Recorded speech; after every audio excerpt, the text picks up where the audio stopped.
কলেজের ২৪ ঘন্টার আলটিমেটাম শান্ত কলেজের শিক্ষার্থীদের। পূর্ব ঘোষিত আলটিমেটাম প্রত্যাহারের পর আবারও ২৪ ঘন্টার আলটিমেটাম দিয়েছেন শান্ত কলেজের আন্দোলনরত শিক্ষার্থীরা।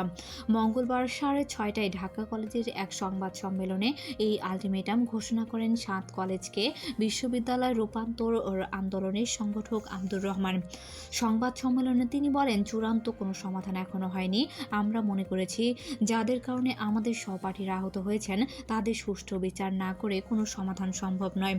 দেশের কথা চিন্তা করে এবং অস্থিতিশীল পরিবেশ যাতে তৈরি না হয় সেজন্য পূর্ব ঘোষিত আলটিমেটাম ৭ কলেজের শিক্ষার্থীদের প্রত্যাহার করে নিয়েছে।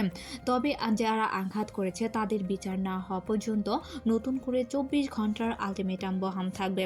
কবি নজরুল কলেজের শিক্ষার্থী জাকারিয়া বারী বলেন, যারা আমাদের ভাইদের রক্ত ঝরিয়েছেন তাদের সঙ্গে কিসের সমাধান?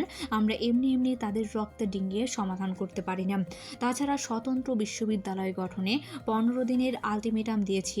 আগামী ১ তারিখ থেকে সকল প্রকার শিক্ষা প্রতিষ্ঠানের কার্যক্রম বিশেষ করে ক্লাস এবং পরীক্ষা শুরুর ব্যবস্থা করতে হবে।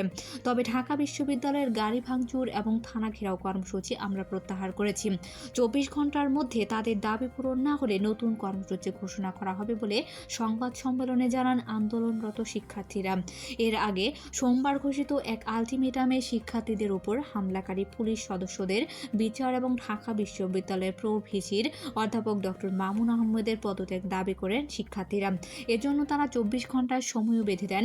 দাবি পূরণ না হলে নিউ মার্কেট থানা ঘেরাও এবং ঢাকা বিশ্ববিদ্যালয়ের বাস ৭ কলেজের সামনে দিয়ে চলতে না দেওয়ার ঘোষণা দেওয়া হয়।